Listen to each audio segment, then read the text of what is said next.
الحكاية بتبدأ بعد استشهاد سيدنا الحسين بن علي رضي الله عنه في موقعة كربلاء سنة 61 هجريا 680 ميلاديا. بعدها ظهرت حركة قوية بتؤيد آل البيت ضد السلطة الأموية والعباسية من بعدها، وكانوا شايفين إن العلويين هم الأحق بالإمامة، وسموا نفسهم شيعة آل البيت لأنهم شايفين إن سيدنا محمد عليه الصلاة والسلام وصى إن سيدنا علي بن أبي طالب رضي الله عنه يكون خليفة أو إمام من بعده هو وأحفاده وأولاده من السيدة فاطمة الزهراء بنت الرسول عليه أفضل الصلاة والسلام. وقد كان لحد ما وصلوا للإمام السادس جعفر الصادق، واللي بوفاته سنة 148 هجرية حصل انشقاق للشيعة. مجموعة منهم شافوا إنهم لازم يكملوا بترتيب الأئمة ال12 اللي بيقول إن بعد جعفر الصادق يتولى من بعده ابنه الكبير موسى الكاظم لحد ما يوصلوا بالترتيب للإمام محمد المهدي، واللي مسميينه الإمام الغائب اللي لما يرجع هيملى الدنيا كلها خير وعدل.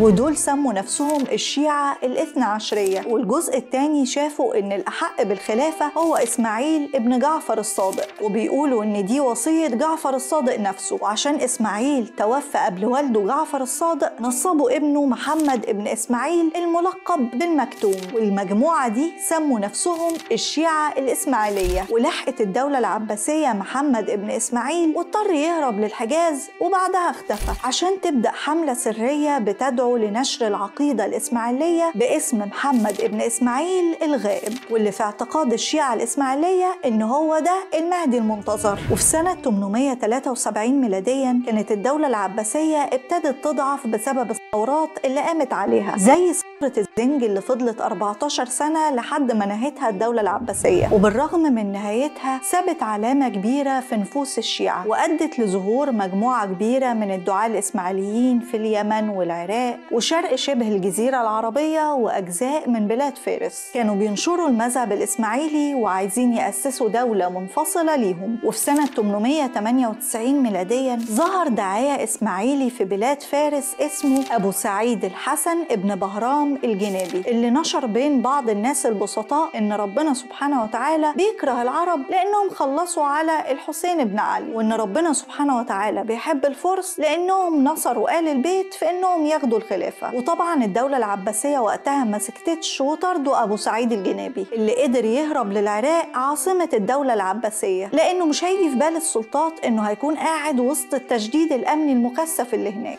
وفضلت الفرقة الإسماعيلية لحد سنة 899 ميلاديا حركة موحدة بتدعو لمذهب الإمام محمد ابن إسماعيل على إنه إمام غائب وهيرجع. وفي نفس السنة أعلن عبيد الله المهدي أو اللي هيبقى الخليفة الفاطمي ومؤسس الدولة الفاطمية بعد كده إنه إمام وإنه من سلالة محمد ابن إسماعيل اللي مش المهدي المنتظر ولا حاجة. وقال إن أتباع المذهب الإسماعيلي طلعوا الإشاعة دي عشان خايفين على أولاده وسلالته اللي هم الوافي أحمد بن محمد ابن إسماعيل، والتقي محمد بن أحمد المسطور، والزكي عبد الله ابن محمد، واللي ما أظهروش نفسهم كأئمة بشكل علني بسبب خوفهم من الدولة العباسية. وعشان كده أعلن عبيد الله المهدي إنه الإمام ال11 للمسلمين، وأمر كل الدعاة في كل البلاد بتغيير الدعوة إنها تكون باسمه. إنما أعضاء الفرقة الإسماعيلية في العراق والبحرين وخراسان رفضوا الاعتراف بإمامة عبيد الله وتمسكوا بمهدية محمد بن إسماعيل، وقطعوا علاقتهم خالص بعبيد الله. وقابل أبو سعيد الجنابي زعيم الدعوة الإسماعيلية السري في العراق، واللي كان اسمه حمدان ابن الأشعث